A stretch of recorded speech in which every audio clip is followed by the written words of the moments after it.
have some not so positive memories too, second or third grade, and coloring outside of the lines, feeling badly about it. My inner critic was starting to emerge like it does for all of us. It's a voice of self-doubt that can prevent you from trying things and playing bigger in life. So what are some of your memories? When were you encouraged? When were you criticized? You can look at the inner critic page in your workbook. In a great book that I really love called Playing Big, the author Tara Moore says, think of all the ideas unshared, businesses not started, important questions not raised, talents unused. That's why it's important to tame your critical inner voice, because sometimes this self-doubt keeps us from going for the big ideas and the opportunities and the chances that could allow us to serve the world in a bigger way. Now I would love for you to make a doodle of your inner critic and some of the messages your critic likes to give you. When you give him or her a name and a persona, it helps you realize you don't have to permanently banish this voice. You just have to acknowledge it and not be held back by it. It's some deep inner work, and we'll do it all year long throughout the whole soul artist experience, because it does keep coming up for us. And you can have a little fun with it and maybe better understand when and how your critic was born, and even whose voice that critic represents. Your critic might be judging your creative work and much of your other work. Also, your critical inner voice might hold you back from saying yes, or taking risks, or stepping out, or being seen, or expressing yourself. Your inner critic's voice might come from a parent, a teacher, a boss, a role model who said or implied that you or your work weren't good enough, or wrote you off as not worthy of attention. So there are two types of thinking processes, and the one that links to the inner critic is convergent thinking, where you judge ideas, criticize them, refine them. We're taught to do this in school and work and many professions, and we're taught to assess and be skeptical and use critical thinking and identify the downside, and this type of thinking has a place. But when it comes to our passions and aspirations, we could all use some more balance with a more nurturing thought process. Your inner critic's voice might be even more harsh than words that have been spoken by an actual person, because your inner critical voice often speaks in absolutes. And for women, it's often about not being ready yet, needing another certification or degree, more practice, more experience, more technical skills. Maybe because a sibling was seen as the family success story, or because an absent parent withheld love or approval, or because there was a family norm of never asking for help. And even somebody who had a pretty normal childhood has had trauma. In Eastern wisdom traditions, they call this conditioning. It's your internalized or unconscious message that kick in, and even when we're adults, it arises. And by surfacing when this voice was born, who it might represent, you can begin to let that voice go and replace it with narratives that are more encouraging of you using your creativity and self-expression. Now, if you decide to draw your inner critic, you can tame some of the emotion that comes from that. So many people weren't encouraged enough or were even criticized, and it's no wonder that we suppress our inner artist. So hopefully you can become more aware of times when your inner judge begins to squash your ideas and your creativity.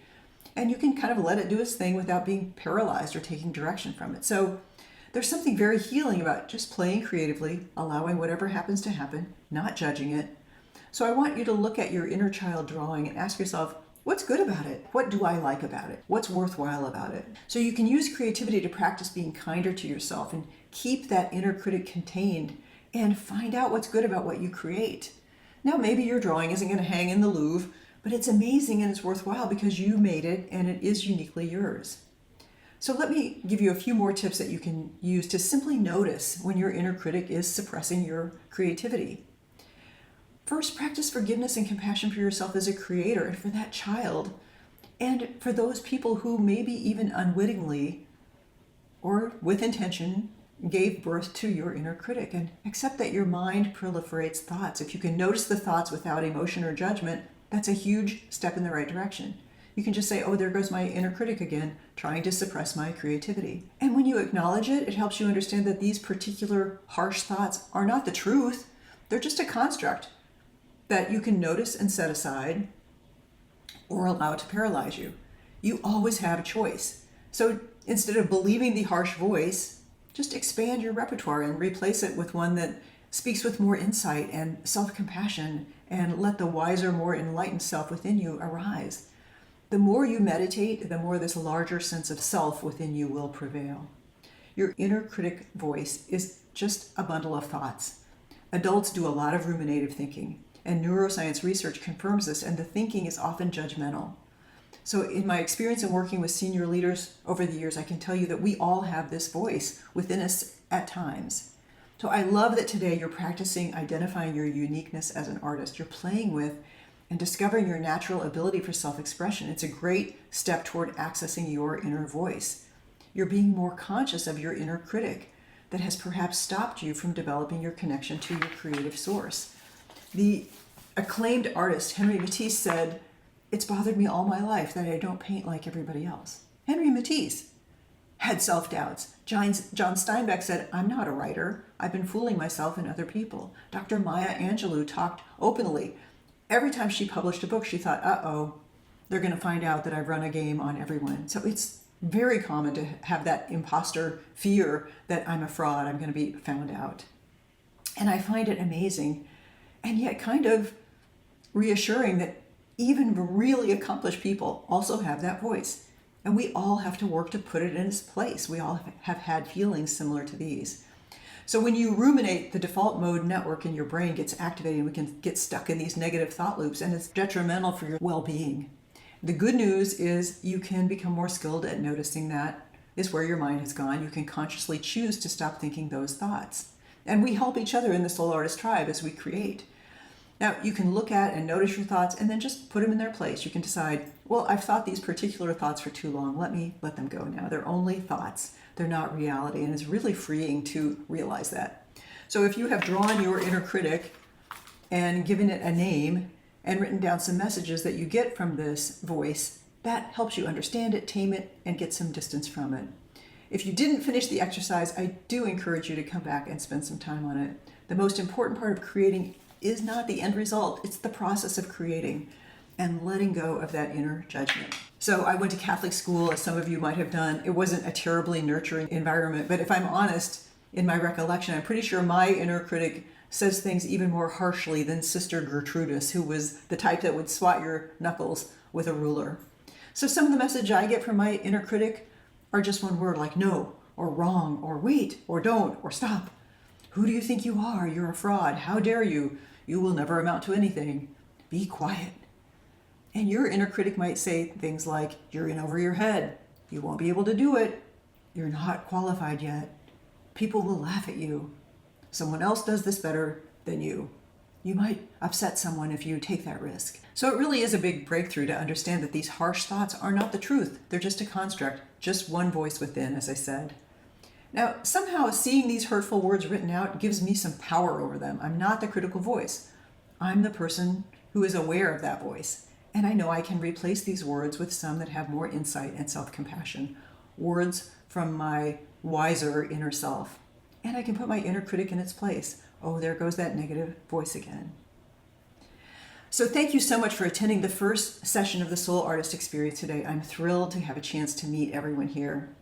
You have so much to look forward to in the upcoming segments of the class. The Soul Artist courses help you express yourself and connect with your innate wisdom to awaken personally, creatively, and spiritually. You will not only feel your creative juices flowing and find more passion and connection with life, but you will also clarify your purpose so that you experience more meaning and fulfillment. In next month's class, you will learn a meditation practice they teach at Chopra Global, one that I use every single day that's been very profound for me. It's a soul question meditation. In most modules of the course, like today, we'll practice pranayama or breathing techniques. You will do some deep inner work examining how you are when you're at your best and exploring your unique gifts and talents. We'll talk about how to clarify your deepest desires. In future modules of the course, you will learn about chakras, how to harness the universal principles to work for you. We'll do some imagination work, explore gratitude and happiness, and how to manifest your deeper desires. So before we go, let's take a few minutes and just drop into that place of stillness. Close our eyes, settling comfortably.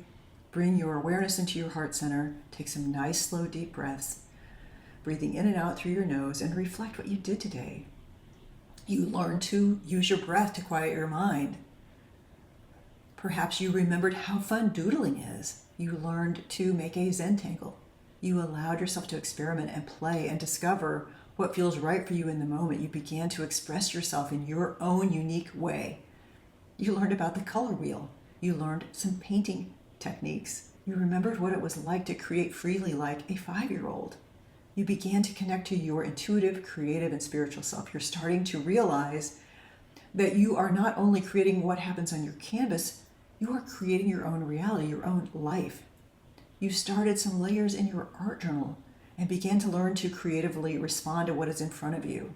Now just spend a moment in gratitude, thanking yourself for making time to expand and move closer to becoming your best self. And now take a deeper breath. And when you feel ready, open your eyes and let's bow soul to soul to each other with the blessing Namaste. Namaste.